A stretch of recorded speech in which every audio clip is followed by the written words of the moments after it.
Hello, welcome to this session of Talking Tech, Women and Girls in ICT.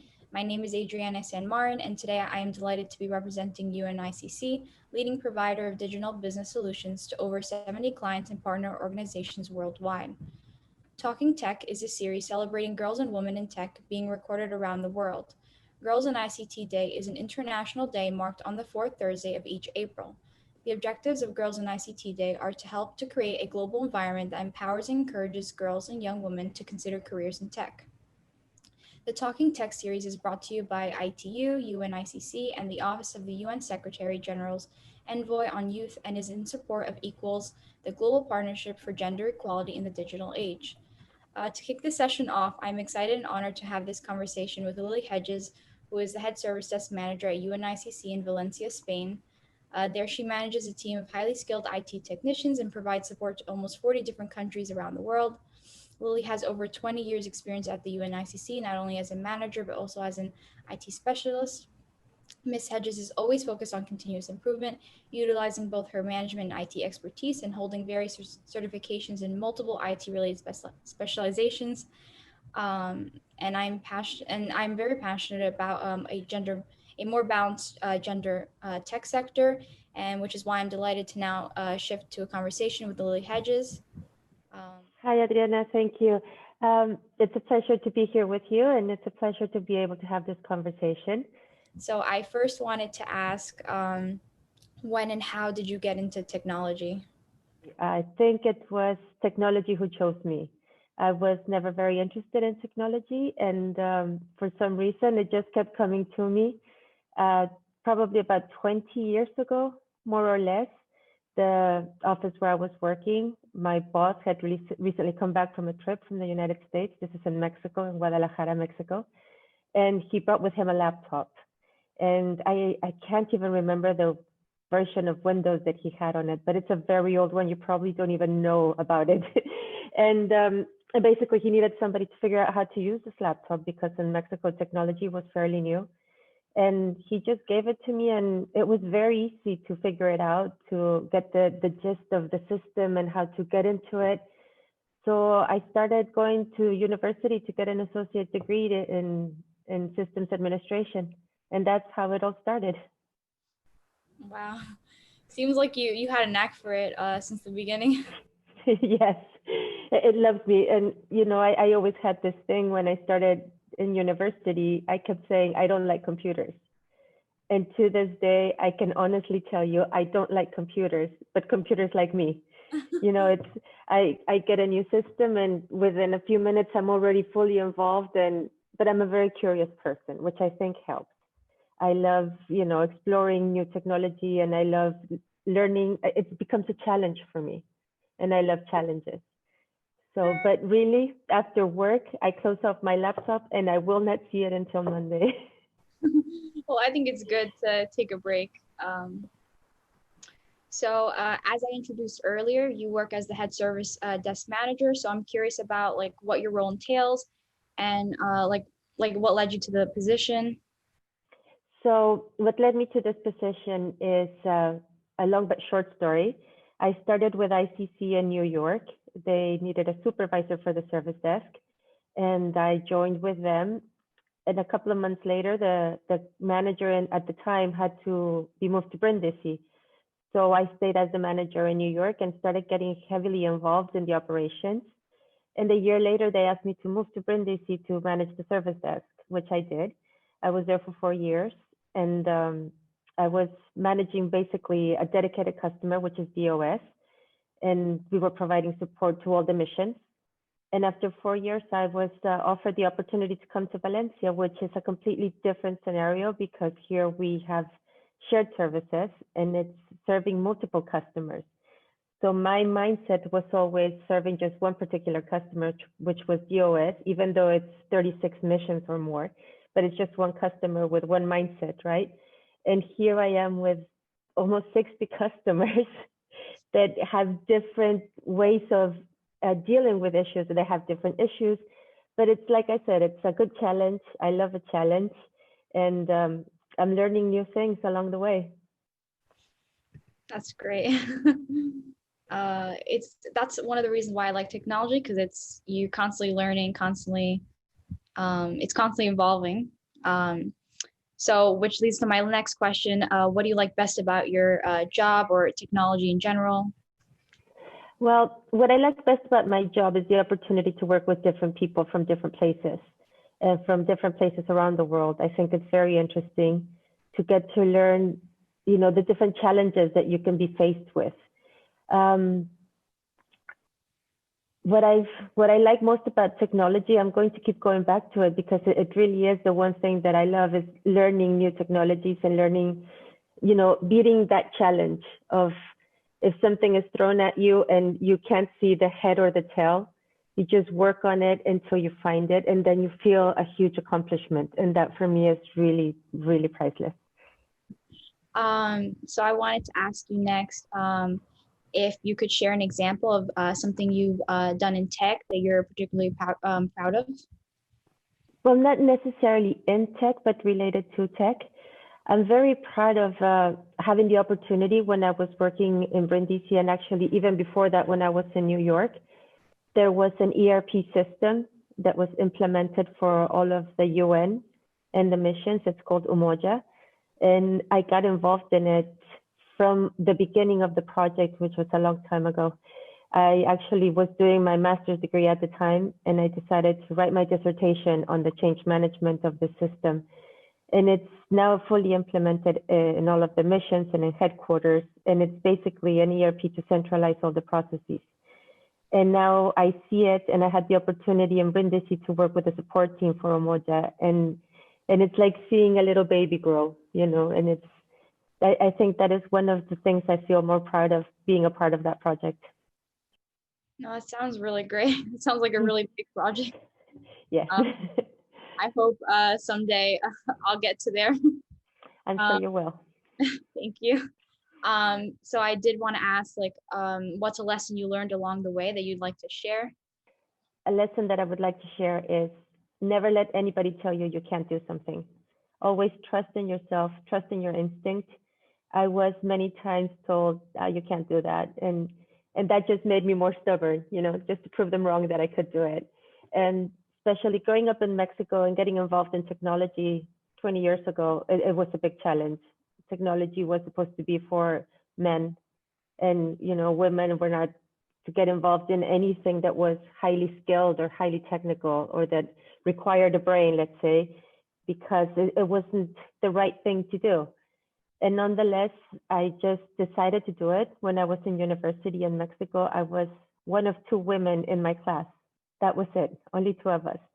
And we both dedicated ourselves to our studies, graduated with honors. So, don't let anybody put you down. Just trust yourself and just keep going forward. Thank you. I think being stubborn is a really good personality to have in this situation. Yes. Like you said, I think women, they're slowly getting into bigger tech careers, and which is why the series is great to highlight, women accomplishments in tech. So I think it's really great that yes, it is. Push past all the doubt and continue on, even though women are underrepresented in tech careers. Yes, we are. We are very much so, and it's nice to see. I've been watching all the videos, and it's nice to see all these talented women and young women that are getting themselves so involved in technology, and that they are so curious, and that they're not letting any boundaries stop them. They're breaking the boundaries, and they're growing into being highly skilled persons, and this is what we need to look for. So then I wanted to ask, which this kind of goes into what you were saying.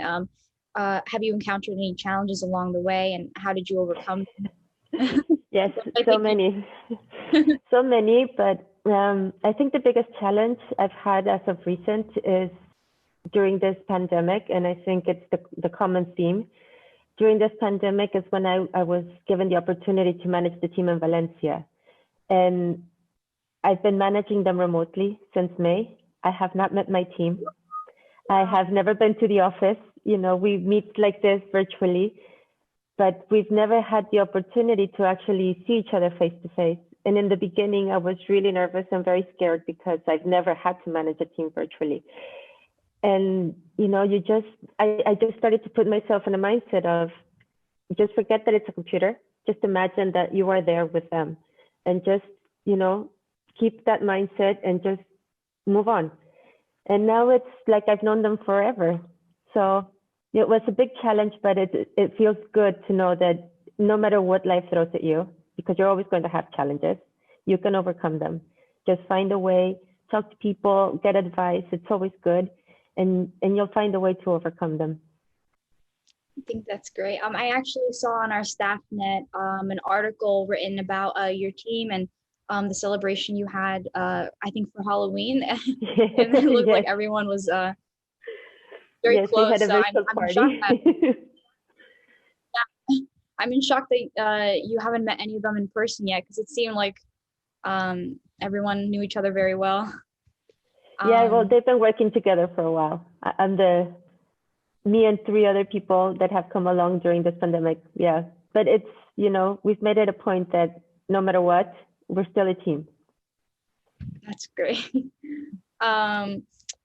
So I think my last question will be, since this series is about girls and women in technology, do you have any career or tech advice for girls and younger women in tech? Yes. Don't let anybody put you down. Don't let anybody tell you you can't do it. Just keep looking forward, keep looking for inspiration. There are so many inspiring women out there that have overcome, that have broken the barriers and that have said, I can do this. And sometimes it's not easy. Sometimes you will find challenges, and sometimes, a lot of times, you will find people that says you can't do it, but you can do it.